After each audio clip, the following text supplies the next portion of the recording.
Tere! Te olete jõudnud taas kuulama Tervisetasku saadet. Täna on meil külas Mari Aasmäe, kes on Innermori brändi algataja ja juht, kus nad disainivad siis lisaks tavariietele ka erivajadustega inimestele suunatud rõivaid, mis aitavad inimesi iseseisvale elule ja pakuvad uusi lahendusi. Tere, Mari! Tere! Räägime meile kõigepealt, kuidas sa üldse sellise asjani jõudsid või mis su isiklik seos selle maailmaga on? Mulle tegelikult meeldib see mõte, et ole see muutus, mida sa maailmas näha tahad. Ja mind saadab see tunne, et ma tahan näha kaasavamat ja arvestavamat moemaailma. Ja selles suunas ma olengi hakanud algusest peale Innermoriga liikuma. Ja mulle tundub, et moemaailm on üks paremaid viise, kuidas inimesi aidata, sest kui me näiteks mõtleme kaubanduskeskuste peale, siis mis poode seal kõige rohkem on, seal on rõivapoode ja rõivad haaravad põhimõtteliselt suure osa meie elust ja sellest ja meie mõttemaailmast, et me väga palju mõtleme sellele, kuidas me välja näeme ja rõivad on sellest suur osa ja inimese enesemääratlusest ka, et ma arvan, et kui seal valdkonnas suuta luua muutust, siis see on väga suur muutus ja muudab paljude inimeste elu. Et see rõiva teema kuidagi, see minuga väga palju aastaid kaasas käinud, et seal valdkonnas tuleks mingit muutust teha ja siis ma olen seda nurka otsinud, et kuidas seda muutust läbi viia.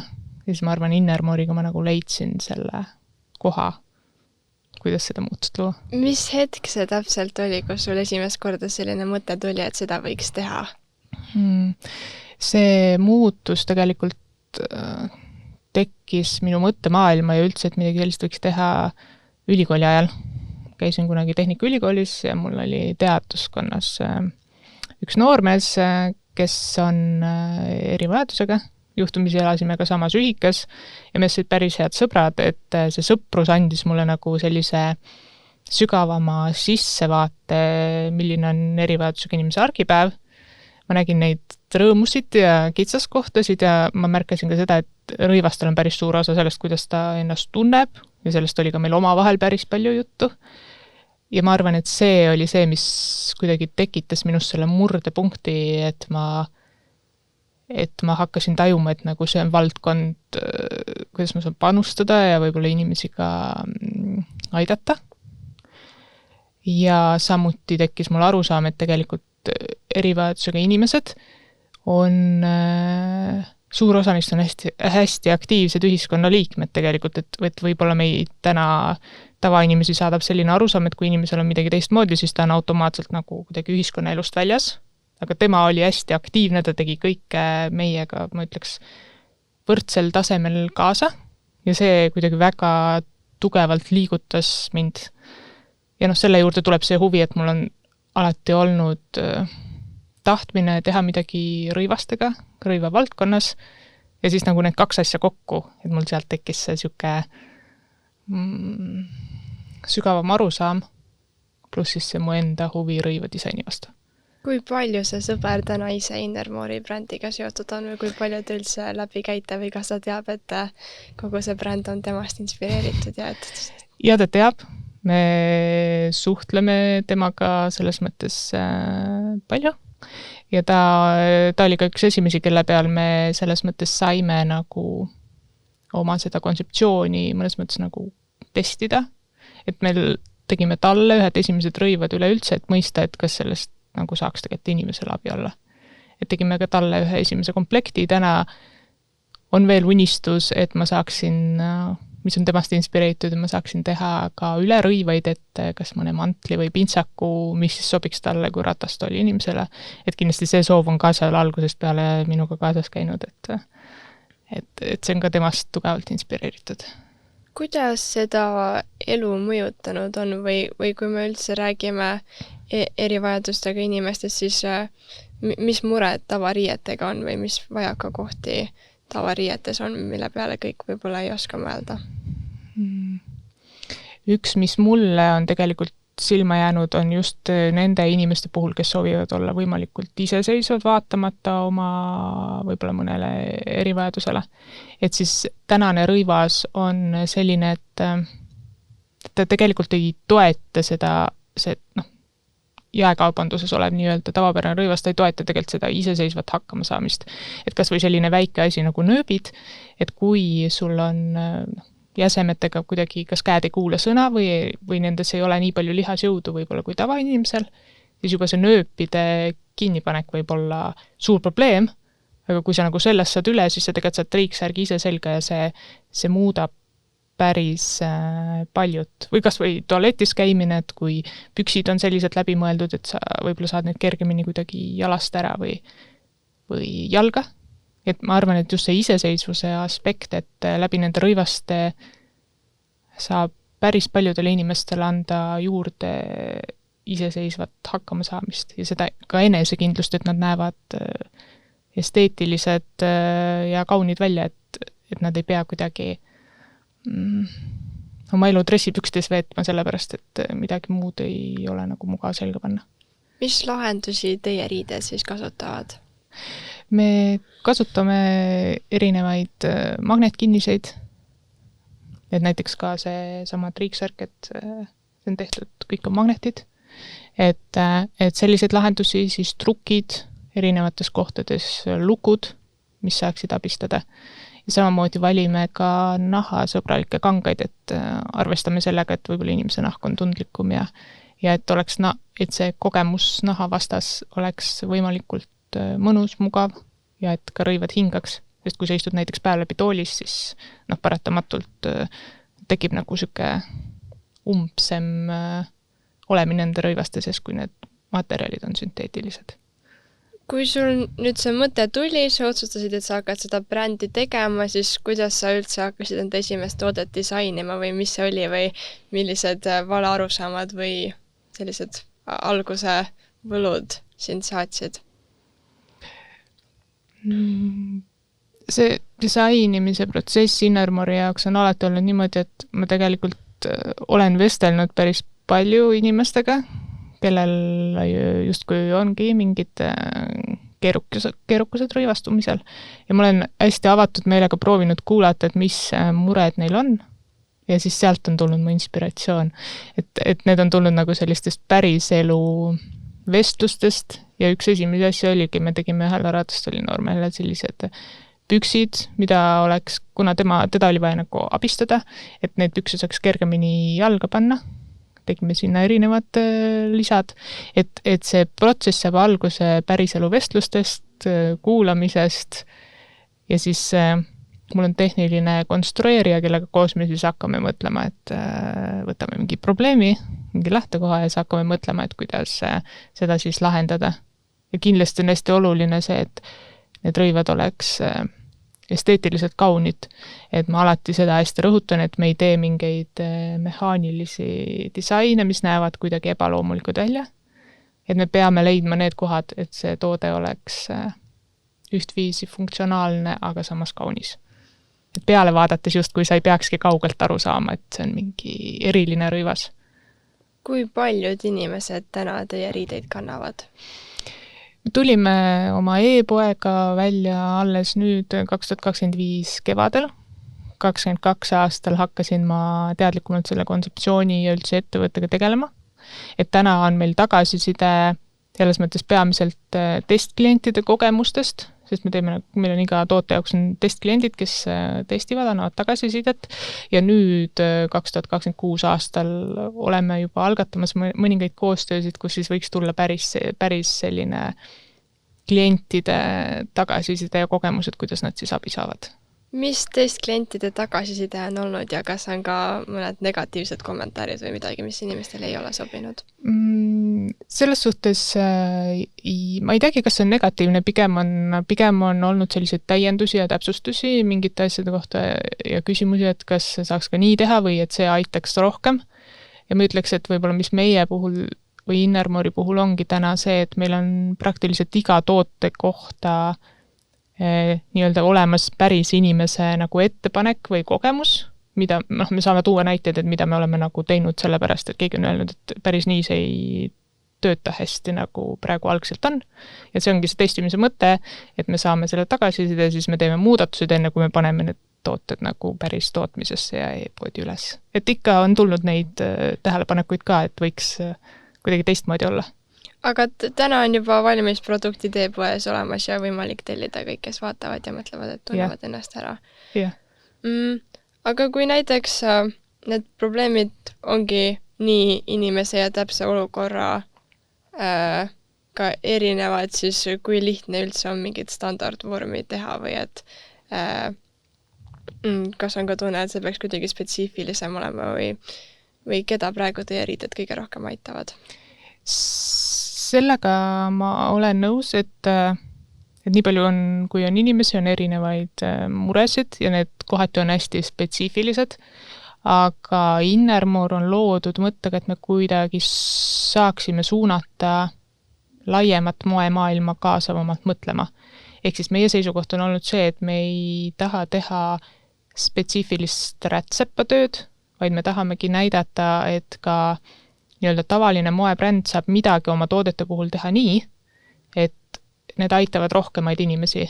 Sest tänane moemaailm on paratamatult loodud nii-öelda mass tootmise sellise ideaalse inimese kuidagi kontseptsioonist lähtuvalt.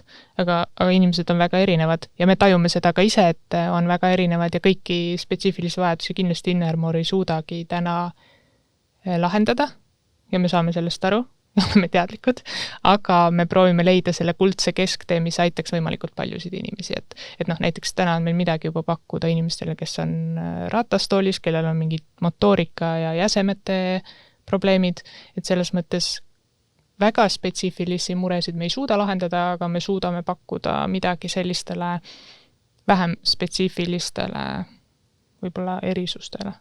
Saab keegi teile privaattellimuse ka esitada või et kui keegi praegu mõtleb kodus, et mul oleks just seda vaja, et kas siis on mõtet teie poole pöörduda? Me oleme näinud nii, et meile saaks privaatseid tellimusi esitada juhul, kui ütleme, et mingi kas mõni hooldeteenust pakkuv asutus või keegi ütleb, et teate, et meil oleks vaja hoopis sellist eesärki, et oma hoolealustele paremat teenust pakkuda või midagi, või sellist mugavamat. Et sellisel juhul kindlasti me oleme hästi orienteeritud tegema eri projekte, kui me saame neid teha veidi suuremas mahus, aga täna meie kontseptsioon selles mõttes, see ilmselt jääks raha taha, et kui me peaksime tegema tootearenduse ja väga spetsiifilise toote ainult ühele inimesele, näiteks ühe paari pükse, siis me saame seda teha, aga see oleks täna tema jaoks kindlasti ebamõistlikult kallis. Kui palju näiteks sellise pluusi turule toomine teile maksma läheb? Selles mõttes siin on sees Eesti sõmbleme, siis on konstrueerimine ja need kangad, mis me tellime, et kangad täna ei tule Eestist, siin me ei ole leidnud selliseid nahasõbralikke ja looduslikke kangaid. Et see selles mõttes väga varieerub, et see sõltub konkreetselt sellest, kuidas me selle kanga saame, milliseks kujuneb magnetkinniste hind, et siin sellist päris nagu üks-ühele palju see maksab, iga kord ei ole päris sama hind.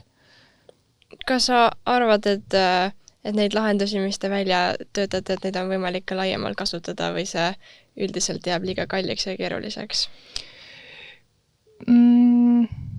Ma tahaks mõelda, et selle toote funktsionaalsus ja see, palju ta inimese elu muudab ja see, et on tegemist kvaliteetse tootega ja ta on vastupidav, ehk siis inimene ei pea soetama sellist rõivast tihti, et see pluss siis see, et me pakume ka paindlikke maksevõimalusi, et see kombinatsioon kokku, ma tahan uskuda, et see ikkagi on inimestele võimalik, kes aktiivselt ühiskonnaelus osalevad ja käivad näiteks tööl ja selles mõttes ma arvan, et see peaks olema täna võimalik.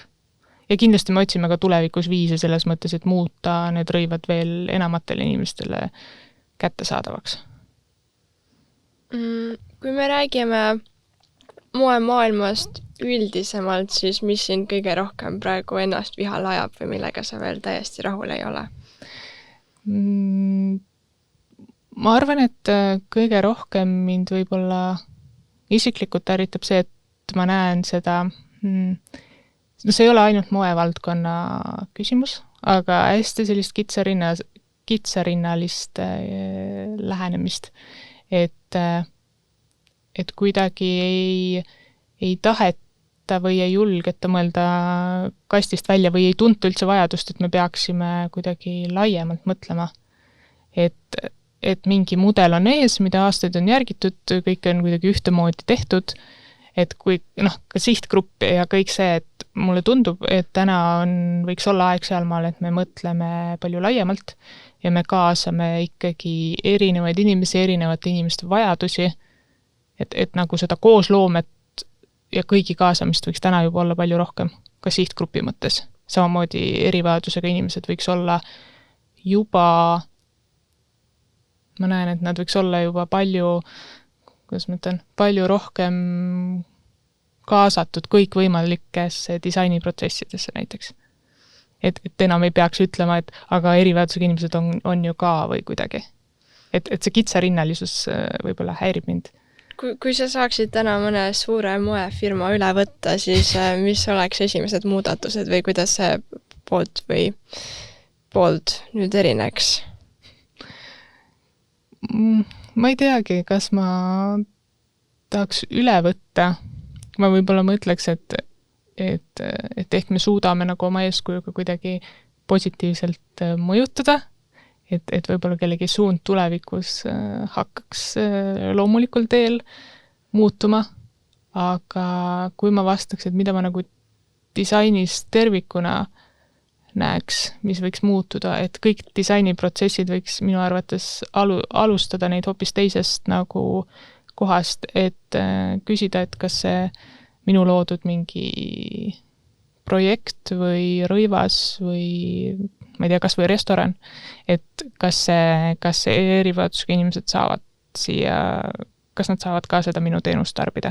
Et me võiks kõigepealt hakata küsima nagu sellest otsast, et erivajadus ei ole ka ainult see, et sul on füüsiline või vaimne iseärasus. Erivajadus on lapsevankriga, emal on erivajadus, eakal on erivajadus, mingil spordipoisil, kes on jalaluu ära murdnud, tal on samamoodi erivajadus. Et me võiksime küsitleda kõiki neid aspekte, et kas kõik nemad saavad minu teenust tarbida, pluss siis need erivajadusega inimesed. Ja kui kõik nemad saavad meie teenust hästi tarbida, siis tavainimene saab seda nagunii väga hästi tarbida. Kui me mõtleme näiteks jälle ühe riidepoe peale, kas see näeks siis välja nõnda, et näiteks pluusid, mis seal olekski peamiselt magnetlahendusega ja me nüüd peaks vältima või oleks seal eraldi sektsioon erivajadustega inimeste jaoks või mis sa arvad, mis oleks kõige parem lahendus? Mina näen, et kõige parem lahendus oleks võimaluste paljusus selles mõttes, et ei peaks olema kindlasti ainult siis kas erivajadustele suunatud riided, aga võiks olla näiteks nutikamaid riided rohkem. Et täna see triiksak, mis mul seljas ka on, seda ma kannan ise, seda kannavad erivajadusega inimesed, kannavad tavalised inimesed, et selles mõttes, kui meil on võimalus teha mingeid tooteid, mis sobituvad hästi mõlemale osapoolele, siis see on ideaal. Ja need poed võikski olla sellised, aga kõigi toodete puhul paraku ei ole võimalus nagu luua sellist disaini, et see nüüd universaalselt kõigile sobiks. Siis võiks olla nii, et nagu me täna proovime ka teha, et me teeme meestele chino püksid, me teeme tavamudeli ja me kohandame ja teeme natuke teistsuguse erimudeli. Aga toode üldplaanis nimi on sama ja see on sama toode. Et võikski olla see valikuvabadus, et sul seal samas nende tavaliste tšinode kõrval on need natuke kohandatud tšinod. Et me lihtsalt võiksime proovida pakkuda laiemale sihtgrupile, rohkem inimestega arvestades. Ma arvan, see oleks ideaal. Mis sa arvad, kuidas teha nii, et oleks rohkem inimesi maailmas, kes tahaks sellist tööd teha, nagu sina teed või kes võtaks sellise suurema sotsiaalse vastutuse? Teadlikkust peaks tõstma, et me peaksime need, kes nendes valdkondades on võib-olla kuidagi rohkem inimestega rääkima. Mulle väga meeldis, et mu head tuttavad, kellel on erivajadus, nad on aktiivselt osalevad erinevates programmides, asjades. Nad käisid koolides rääkimas väikestele lastele tegelikult lihtsalt käisidki klasside ees, rääkisid, mis on erivajadused ja mis on need piirangud ja lasid lastel enda käest küsimusi küsida ja hästi niisugune sotsiaalne vestlus, et ma arvan, et meil olekski rohkem vaja seda liiki algatusi, et kui see väike laps juba näeb, et tegelikult see erivajadusega inimene on ka samasugune inimene, küll mõnevõrra mingite teiste võib-olla vajadustega, aga ikkagi ta on samasugune inimene, et kui me rohujuure tasandil rohkem sellest räägiks, seda normaliseeriks ja selgitaks, mis see erivajadus on ja milleks need inimesed ka võimalised on, siis ma arvan, et see olekski see muutus, kuidas tulevikus järjest rohkem inimesed peaks normaalseks, et me nagu oleme üheskoos ja teeme asju üheskoos ja kaasame erivajadusega inimesi.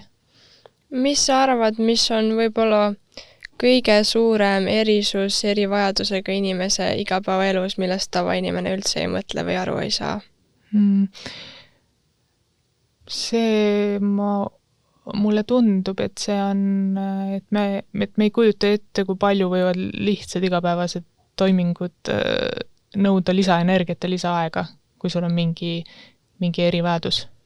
Et jah, see ajakulu on tegelikult meeletu ja see energia, mis sinna läheb. Ja samamoodi minu meelest alahinnatakse seda, milleks erivajadusega inimene võimeline on.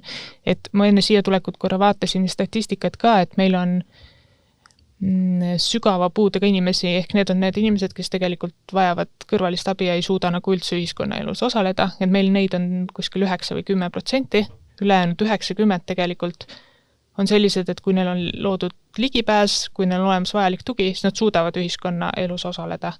Ja ma arvan, et tavainimesena me hindamegi kuidagi valesti seda, et kui tal on erivajadus, siis ta on kohe automaatselt võimetu ühiskonnaelus osalema. Tegelikult see ei ole nii. Suur osa on ja tahavad. Lihtsalt küsimus on selles, kas me suudame luua tingimusi, et nad saaksid osaleda. Et jah. Miks sa arvad, et miks selle ühiskonnagrupi peale vahest piisavalt ei mõelda või et see jätakse vestlustest ja otsustest välja? Eesti näitel ma arvan, et see on suuresti see Nõukogude Liidu pärand, kus oli hästi loomulik või isegi nagu nõuti võib-olla seda, et erivajadusega inimesed on kuidagi ühiskonnast eraldatud ja ma tunnen, et täna pinna all meil toimub see sama protsess ikka veel edasi. Et meil on hästi tugevalt juurdunud, et kuidagi need inimesed peaksid olema eraldi. Ja see on see üks teema, miks see täna nii on. Et kui ma suhtlen ka selles mõttes järjest rohkem inimestega nagu väljast, et näiteks UK-st, siis seal ma näen, et need protsessid on nagu teistmoodi. Et seal ülikoolides õpetatakse kaasavat disaini rohkem nagu üleüldse seda suunda ja inimesi kaasatakse ja neid lahendusi ja rakendusi ja kõike, kuidas luua see parem keskkond on hästi palju. Et ma arvan, et meil osaliselt on see selline Nõukogude Liidu pärand. See ei tohiks nagu vabandada meie tänast käitumist, aga ma näen, et see on see, mis seal pinna all nagu päris palju mõjutab ikka veel. Mida sa ütleksid inimesele, kes vaatab praegu ja mõtleb, et mind üldse ei huvita see teema ja mul seda probleemi ei ole ja täitsa suva?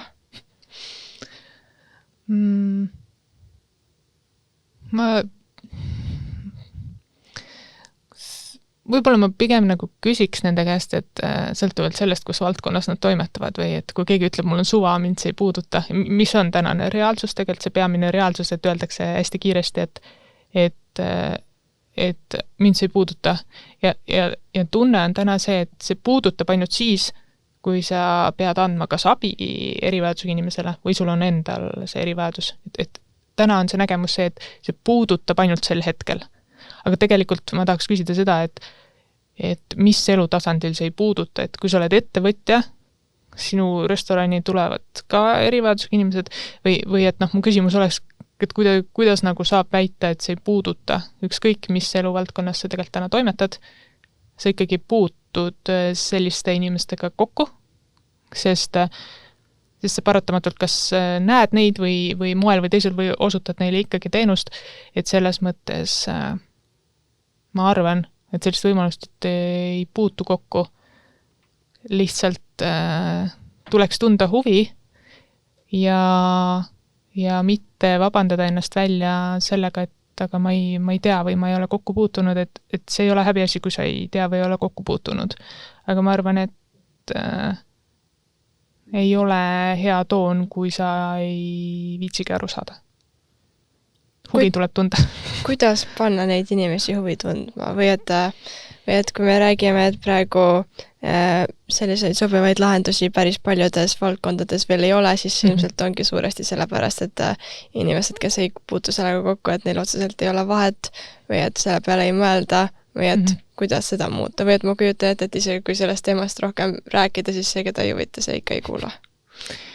Ega kõiki ei hakka see nii või naa huvitama, aga ma loodan lihtsalt, et tuleb selliseid Innermoori sarnaseid ettevõtteid rohkem, kes kuidagi suudavad seda teemat avada nagu positiivse nurga alt või sellise, et näidata, et see on lihtsalt eluterve lähenemine, et see ei ole midagi ekstravagantset, mida me teeme, et see ongi nii. Et ma arvan, et kui rohkem tuleb neid ettevõtteid ja inimesi, ajapikku, ma usun, et neid tekib juurde, et kui me näeme, et ka tavainimene võib väga edukalt selles valdkonnas toimetada, kui ta tahab, ja et see ei tähenda, täna ma nagu kogen seda, et paljud ettevõtted ütlevad seda, et aga see on lihtsalt lisakulu ja ega meil ei olegi neid tarbijaid selles nagu osas või et see ei ole tähtis. Aga kui me vaatame statistikat üle 100 000 inimese, kas või juba Eestis on täna mingit liiki erivajadusega, siis me ei saa öelda, et neid inimesi on hästi vähe. Ja tegelikult maailmas on need numbrid ju palju suuremad, iga aastaga kasvavad, et see ka ei ole õige öelda, et neid inimesi ei ole, et miks neile midagi teha. Et kõike ei hakkagi huvitama, aga ma usun, et kui tuleb selliseid positiivseid näiteid, kes toimetavad mõlemas valdkonnas nagu võrdselt ettevõtted, et siis ka see ettevõtjate ja üleüldse inimeste julgus selle valdkonna peale mõelda kasvab. Et see on see ainus rohi on eeskuju, ma arvan. Oled sa kunagi tundnud, et keegi heidab sulle ette, et kui sul endal erivajadust ei ole või et sa ei otseselt kedagi igapäevaselt ei hoolda, siis et kas sa oled üldse õige inimene seda tegema? Päris sel viisil ei ole ette heidetud, aga jah, alati on kohe see küsimus, et mis sa teed või kuidas sa tead seda üldse teha. Et seda on küll ja võib-olla seda umbusku on rohkem. Et võib-olla, et ma ei ole valdkonnaga nii palju kursis, et siis ma ei tea, mida ma teen, aga selle peale ma alati ütlengi, et aga ma suhtlen hästi tihedalt nende erinevate sihtgruppidega, et mu teadmine tegelikult tuleb sealt. Ja teiseks on see, et ma arvan, et just ongi vajalik, et teeks seda ka keegi, kes ei ole ise selle grupi osa, sest muidu me jäämegi igaveseks 2 eraldi grupiks inimestest, aga kui hakkab järjest rohkem seda valdkonda kaasama ja sellega arvestama ka täiesti tavaline inimene, siis ma tunnen, et see tulevik on see, et me ükskord saame siin keskel kokku ja me oleme kõik koos. Et see eraldust läbi selle väheneb. Aga kerge kindlasti ei ole selles mõttes. Oleksid sa 15 aastat tagasi arvanud, et sa midagi sellist teed? Sellises vormis ei oleks arvanud, et ma täpselt sellises vormis teen. Küll aga on mul pikalt olnud endal see küsimus, et mäletan väikse lapsena juba, ükskord olin vist 6-aastane, istusin sauna ees pingi peal ja siis ma mõtlesin, ma olen endalt kogu aeg küsinud, et miks ma siia maailma tulin, ma olen otsinud mingit missiooni või nagu uskumust, mingi eesmärk on, mida ma pean täitma. Et selles mõttes ma näen, et täna kõik see nagu elu kuidagi on mind kasvatanud sinna punkti, et see on tänaseks minu jaoks nagu loogiline koht, kus olla. Aga jah, 15 aastat tagasi täpselt sellisel kujul kindlasti ei kujutanud ma seda ette. Mis on tavaliselt inimeste esmareaktsioon, kui sa räägid neile, millega sa igapäevaselt tegeled? Esimene reaktsioon on erinevaid. On mõned inimesed, kes kohe kuidagi viivad nagu vestluse teisele teemale või nad tunnevad nagu ebamugavust või ei tahagi aru saada, et mis see on. Ja siis on teised, kes kuidagi jälle mingis mõttes nagu vaimustuvad või et kuna sellest sellisel kujul ei ole eriti nagu kuulda, et keegi nii teeks, siis neil on see selline kõrgendatud huvi, et mis see siis on ja miks ma teen ja kus see mõte, et on kaks sellist äärmust tavaliselt. Kui on need inimesed, kes lükkavad seda teemat eemale ja ei taha sellest kuulda, siis kuidas see sind tundma paneb või kas see teeb sind kurvaks? Ma selles mõttes, ma ei saaks öelda, et ma täna seda enam nagu väga hinge võtan. Võib-olla mõnikord natuke teeb nagu pahaseks, et inimesed ei viitsi süveneda, et kui nad aru ei saa või mingi asi tundub neile võõras, eriti siin Eestis nagu see selline valdkond, et siis kuidagi kohe lükatakse see kõrvale. Et ma tegin ühe aasta lõpus siin ühe postituse ka, siis ma sinna kirjutasin, et kui ma midagi 2026 aastal soovin, et siis see võiks olla see, et inimesed ei viruta kohe esimese pealiskaudse arvamusega, vaid võtavad aja ja süvenevad ja proovivad vähemalt aru saada. Usud sa, et sa oled nüüd enda missiooni leidnud ja et sa oled valmis elu lõpuni seda tööd tegema? See missioon, ma usun küll, et laiemalt mulle on väga oluline see, et ühiskond muutuks ligipääsetavamaks, kaasavamaks, arvestavamaks.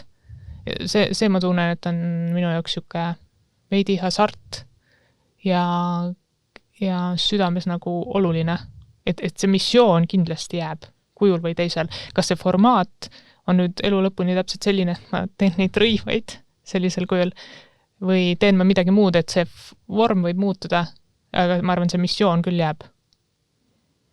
Kui kõik läheks nii, nagu sa unistad, siis kuidas Innermore'i bränd 5 või 10 aasta pärast välja näeks? Välja näeks selline, et meil oleks kasvanud selline suur ja teineteist toetav kogukond, kus selle brändi ümber koonduvadki võrdselt siis nii-öelda erivajadusega inimesed, tavainimesed, ja me oleme suutnud neid hästi palju ühendada läbi kas siis mingite kogukonna ürituste või siis läbi selle brändi enda. Ja ma soovin ka seda, et me oleksime kindlasti läinud Innermore'iga üle piiride, et me suudaksime hoogustada riikide vahelist koostööd ja selle teema nagu jagamist ja Eestisse tuua teadmist. Et kindlasti ta oleks piiride ülene ja inimesi ühendav. Et see on see kõige tähtsam võib-olla visioon täna minu jaoks. Kuidas see töö on sind üldse inimesena muutnud või mõjutanud? Ma olen muutunud väga palju kannatlikumaks. Ma ütleks, et ka võib-olla julgemaks, et enda eesmärkide eest seista ja avatumaks ka, et ikkagi moel või teisel sellises valdkonnas toimetades sa pead olema avatud ja hästi empaatiline, et kindlasti ka selles vallas on Innermore hästi palju kasvatanud. Et õppida on hästi palju veel, aga kui ma võrdlen kas või 5 aasta taguse ajaga, siis ma ikka täna näen, et ma suudan olla juba palju avatum ja kuidagi neid protsesse palju paremini juhtida, kui ma suutsin veel mõnda aega tagasi. Mis on kõige ebamugavam olukord, kus sa oled Innermore'i brändi kasvatades olnud? Ma ei tea, kas halvad asjad ununevad ära või siis praegu, kui ma niimoodi mõtlen, võib-olla mul on lihtsalt omane nagu võtta kõike sellise õppetunni ja kasvumomendina, et ega ma väga pikalt ei ole ühtegi asja lugenud selliseks totaalseks ebaõnnestumiseks. Et ma isegi praegu niimoodi ei oska öelda, et ei meenu ühtegi sellist halba asja. Kui küsimust vastupidi küsida, et mis on olnud kõige ilusam hetk, mis on Innermore'i brändi alustades ja täna senini olnud, siis mis see sinu jaoks on?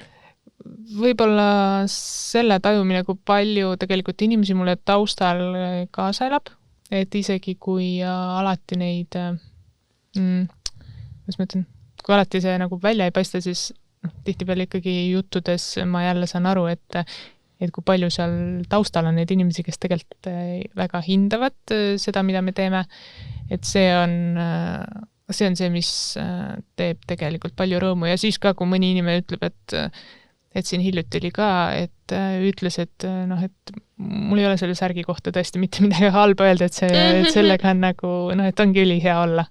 Et siis sellised hetked ka, kui ma nagu saan aru, et ma päriselt nagu saan muuta kellegi elu või teha kas või 5% kergemaks, siis need on need ilusad hetked. Kui teie riiete hind on nüüd natukene kõrgem kui võib-olla nende riiete, mis poes müügil on, siis kas keegi on pöördunud ka teie poole, et väga kena särk on, aga et mul ei ole seda hetkel võimalik endale lubada või mida te sellistele abipalvetele vastate?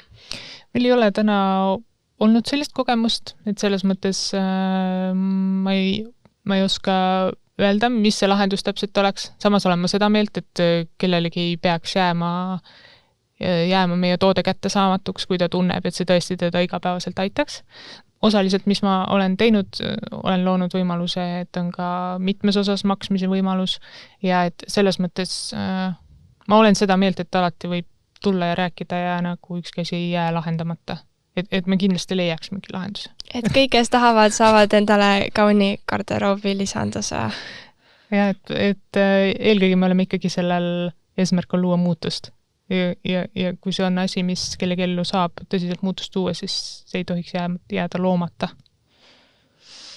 Kui sa saaksid meie kuulajatele veel viimase mõtte kaasa anda, et kuidas erivajadustega inimestele disainimisest mõelda ja kuidas üldse ühiskonnas neid tähele panna, siis mis mõtte sa täna neile kaasa annaksid? Ma annaksin selle sama mõtte, mida ma tegelikult Innermori logo luues, mis mul peas oli, et tegelikult kõik inimesed on seest palju värvilisemad ja lahedamad, kui meile esmapilgul tundub, et me ei tohiks toetuda sellele esimesele pilgule, mis me neile heidame ja selle järgi anda hinnanguid, et tegelikult võiks vestelda kõigiga, olenemata sellest, kuidas nad meile väliselt paistavad ja tutvuda nende sisemaailmaga, ma arvan, et meist väga paljud üllatuksid, mis neile sealt tegelikult vastu vaatab. Kui palju sul on tunne, et seda ei tehta või kui palju inimesed vaatavad teistest mööda, sest et nad ei ole samasugused nagu nemad?